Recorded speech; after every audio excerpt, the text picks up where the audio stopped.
Jessica from Peace Love Books, and today I'm here with a historical romance video, which I'm very excited for. I have not done a dedicated historical romance video in so long. I am slowly getting back in the mood for them, so I wanted to do this video of chatting of all my favorite historicals of the year so far. I know I did include a bunch of these in my favorite books of 2022 so far video, but I kept them until the end, and it wasn't just like a dedicated video, so I feel like this will be a lot more helpful to people wanting to know what my favorite historicals are. So sorry for some repeats. I do have some new ones that I've read since then. Oh, I forgot to grab one. It's fine. I will just insert the photo of one. But I have 12 romances on this list that I'm very excited to get to, so I will go ahead and chat about my favorite historicals of the year so far. Thankfully, I have a mix of old and new because the new ones I've been reading lately I have not been impressed by. But the first one I have is Scoundrel of My Heart by Lorraine Heath. I have her new one. Very excited to read that one, though I haven't heard the best things. This one is book 1 in the series actually, and I read book 2 last year. This one, our heroine ends up falling in love with her best friend's brother, I believe, but she needs to marry wealthy because her relative left her this estate. It's really small, and I think it's on like a coast, and she absolutely loves that, but it has always been her goal to get that place. And the stipulation in the will is that she has to marry someone titled, and so there's a duke that puts a advertisement for a duchess, and she applies, and she is like #1 in the running, but she's slowly falling for this other guy, and he is wanting to open a club, and there's a time jump in here as well, and I just remember this being so emotional and angsty. Lorraine Heath delivers on the angst. I was obsessed with this. Oh yeah, and there was like a big twist in here as well. It's so good. I need to read her new one. This is making me in the mood to just pick up all the historicals right now. So check Lorraine Heath out. Check out the series. Books 1 and 2 were 5 stars for me. I read book 2 last year though, but amazing. Okay, I know that this one was not on my list on the previous video. The next one I have is an oldie but a goodie that is Splendid by Julia Quinn. I think we read this for Historical Hellions, and this one I gave 5 stars. I was obsessed with it. So our heroine is an American heiress, and she is gonna run like a shipping company, and she meets this guy, and he immediately really likes her, and they have a lot of banter, and it was so fun. But she wants to return home and run her shipping company. She's very passionate about it. And if she marries the hero, he's a British rake. He's a lord. He's a duke. He's a duke, and he is also a rake, and she is like, this can't work. Like, logically this can't work. But he decides to start going to like balls and stuff in order to see her, and he goes to social events that he never goes to before, and I just remember really loving their banter and their relationship so much in here, and I was obsessed. So obviously they do end up together. It is a romance, but I definitely want to continue on in this series. I have not yet. Julia Quinn just writes such good romances outside of the Bridgerton series. Like, I love the Bridgerton series, but like her other books are really good. Highly recommend. This was so good. Then I've been meaning to look when this author's next book comes out because I need more. We have the Lady Tempts an Heir by Harper St. George. This whole series has been really fun, and this one's definitely my favorite because this couple kind of sparked in the second book, and now they really like each other, and they end up having to fake court each other, so it's like a fake dating romance. The hero wants his father to take him seriously, and the heroine wants investors for her charity, I guess. She helps single mothers, and so she wants to be seen seriously, and she would need to be a married woman to do that, so they end up courting each other, fake courting, but then end up falling for each other. This does deal with infertility, so make sure you do know that going in because that is a big part of this plot line, but I really loved how they grew closer, and they'd always kind of like had a little thing for each other, and now they are growing closer because they have to fake court each other, and it's just so good. I really love this one, so please check this whole series out, but this one's probably my favorite in the series. Of course, I have Joanna Shupe on here. We have The Bride Goes Rogue. I have requested the next one on NetGalley. It is still pending. I should have looked sooner. I only looked when I saw everybody on Instagram saying they got the e-arc on NetGalley, so I ran and clicked request, and I think the publisher is taking a little break, so they have not accepted my request yet, but this one I read as an e-arc, and it was absolutely fabulous. I'm obsessed with Joanna Shupe and everything she writes. This one, our heroine is thinking that she's engaged to this guy because her dad had set up with his father that they were engaged, so she shows up. He is in like real estate or something, and he is like, I would never in a million years marry you. She's furious. She spent the last like 2 years where she could be courting someone, finding a husband, thinking she's engaged. So she stomps out and she's like, well, I'd never marry you anyways. And she ends up going to this special club with her friend because she's like, I'm just gonna live life how I want to, and like I'm gonna find men and have fun. And she goes to this club, and things go from there. I don't want to say anything else to spoil it, but it is so good. The hero does have to grovel because he is very selfish and he doesn't understand what he does affects people's feelings, and it was so good. It was so good. Joanna Shupe writes historicals like no other, especially her Gilded Age. I love these. I can't wait for another one by her. I need it in my hands now. I think reading her new one will definitely put me in the mood for historicals, so pick this up if you have not yet. I didn't read the first book in the series because nobody really liked it, but book 2 is one of my absolute favorites, and book 3, amazing. Then I did pick up Dreaming of You by Lisa Kleypas, and of course it's on this list. I have 2 Lisa Kleypas books on this list.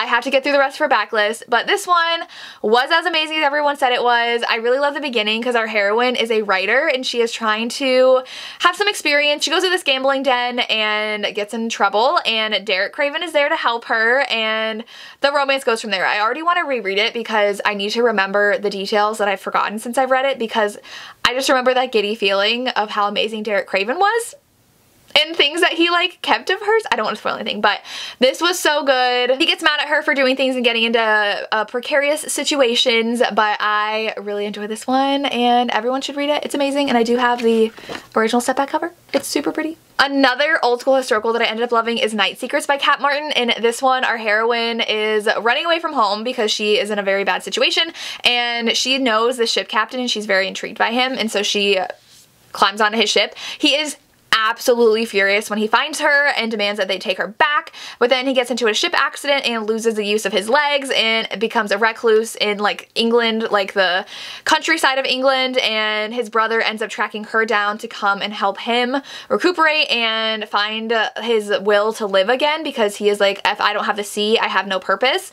And it ended up being very, very emotional. Like the first half of the story is definitely like at sea, more adventurous, and then the second half is him just being very angry at his situation and her trying to bring him out of that, and it was so good. I'm obsessed with this. This one also has one of my favorite step backs as well, in the bathtub.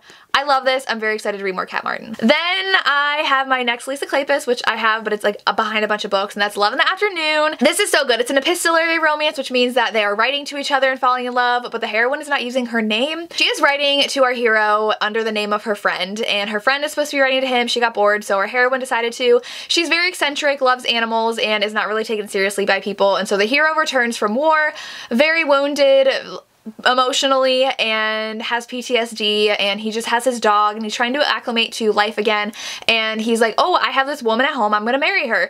But he starts talking to her and she's not really how she portrayed herself in her letters, so he's very confused, and he ends up spending some time with the heroine, who is the one that was really writing to him, and he had said something pretty mean about her, so she has never really forgiven him about that. But then they grow closer. There are animals in here. I loved his dog. I love the whole premise of this book. It was my favorite of the series. The series is great on its own, but this one is definitely my favorite of the series. Please read this if you haven't yet. Then I have my favorite author. Now, I love the first book of this. Like, I was dead over this first book. I was obsessed. Book 2 was really disappointing to me. I gave it 3.5 stars, and I was really sad because this author was a new to me author, but I picked up her third book, and it is The Marquess Makes His Move by Diana Quincy. She is back again, being my favorite author. This one was so good because our heroine is a map maker, but she does not take credit for it. Her husband takes credit for her maps because her husband was her father's apprentice. He died, so she married him in order to still be in the map making business. And our hero notices that his land is drawn wrong on maps and he is cheated out of his land. He's furious, so he decides to go undercover as a servant in their household to try to get to the bottom of it. And he thinks it's her husband that did it, and he ends up being her personal servant, and they end up falling in love. And I love when a high-class person becomes friends with the low-class people and really his eyes are open to what they go through, and he starts becoming friends with all the other servants in the household and falling in love with a married woman. And this is a romance, so they end up together, and I loved how they ended up together. I loved our heroine. I love the story so much. The series is just so good. Like, you have to read book 1, Her Night with the Duke, and you have to read this book because they have such good romances, and they're just pining, and they're amazing. Then I have Texas Destiny by Lorraine Heath. This is one that I own. We read it for Historical Hellions, and this one is a Western. Like, I loved a Western, excuse me, but it's Lorraine Heath, so I should have trusted it. But this one, the heroine's a mail order bride, and so the hero is actually the brother of her intended, which is one of my favorite tropes. They end up having to spend 2 weeks together going from the train station back to their farm, and they fall in love in the process. And now the hero's very scarred. His brother's like, my brother won't ever like betray me. She won't fall in love with him. It'll be fine. time. And the heroine just really, really likes him and sees so much more of his personality and who he is and gets him to open up to her. And she's very chatty, he's very stoic, but he ends up letting his walls down around her and they do fall in love together. And it is so sweet and so good. And I'm very intrigued by the brothers' stories too, though. They're very interesting characters. So I love this one. I definitely recommend it even if you don't love Westerns. I love this one. You should give it a shot. Then I have a Julie Garwood, which I need to read more of her this year because she always ends up on my top favorites, and that's Ransom. This one was another Historical Hellions pick. There's another one later too. Like, we have been picking such good books, though I just DNF'd our September pick, which I'm really sad about. But this one, our heroine is in trouble because she lost her father and they had a secret box and it was supposed to be for the king, and that goes missing. Her and her sister are torn apart, and so now something is happening where she's being threatened, and so she says that she is engaged to this Scottish laird, and word gets to him and he's like, I have no idea who this is, but I'm intrigued. So he decides to find her and ask her what's up, and she says, I need to find my sister because I need to find this artifact or else my uncle's gonna die. And so they end up going to the Highlands together, trying to find her sister, falling in love in the process, and then his two friends have their own romance too, and things get a little messy with her sister and that whole part, and there's a lot of action at the end.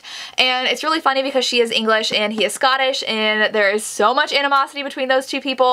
And it's in like every Julie Garwood I read, but this one was absolutely 5 out of 5 stars. The Secret is one of my favorite historicals.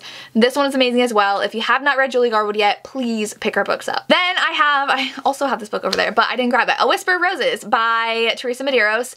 This one was a lot of fun as well. We read it for Historical Hellions. So our hero and our heroine are from rivaling clans, and they grew up together though, and the hero's father ends up being murdered by the heroine's clan.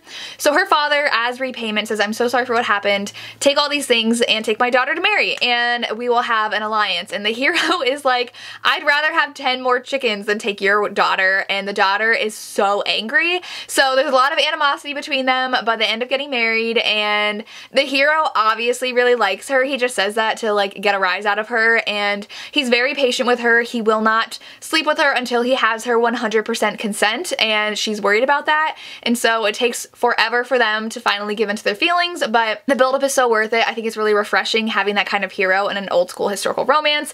And then something happens to the heroine in the second half of this book, kind of like Night Secrets, gets very, very serious, and the other character has to really pull that character and give them the will to live again and the joy back in their life. It's a really good read. I did love the first half more than the second half because their bicker banter wasn't as prevalent in the book anymore, but I really loved it. I really love Teresa Medeiros' writing, so I'm very excited to pick up more by that author. And the last one is To Covet a Countess. This one is book 2 in the series, but I highly recommend both of them. Our heroine is running away from her life in India with her sister because of their horrible stepfather, and she's trying to visit her cousin who was from book 1 who married a duke, and she ends up trying to like climb over their fence, and the duke's best friend, I think he was a duke, but the guy's best friend catches them and he's like, who are you and why are you trying to break into my friend's house? And so she explains her situation, and he's like, they're gone for a while, why don't you come and stay with me? And their romance blossoms. Lots of twists and turns throughout this book. There were a lot of surprises to me, and I was very frustrated with the hero at some points, but he was in denial about certain things, and there was obviously though a romance brewing between them, and it was really sweet and good. And I really like the heroine's sister and her wanting to make a better life for them and trying to hide from their horrible uncle who was still after them. I think he was their uncle. I love this book so much. I'm happy I discovered this author, and I'm excited to read more from her, hopefully, if she has more. I don't remember if she's coming with another book in the series, but my library had the audios, so definitely check there if you are interested in reading this. And those are my favorite historical romances I've read so far this year. I hopefully can finish more old school ones. I feel like the newer ones are not my favorite, but I have been dying to read more old school historicals, maybe some Julie Garwood. I want to read more Amanda Quick. I haven't read one of hers this year yet. Some Joanna Lindsey, definitely, but let me know your favorite historical romance so far this year. Definitely give me some recommendations, and maybe I'll do a video reading your favorite historicals of the year so far, just to give me in that historical mood again. But that's all I have. As always, thank you so much for watching and have a good day. Bye.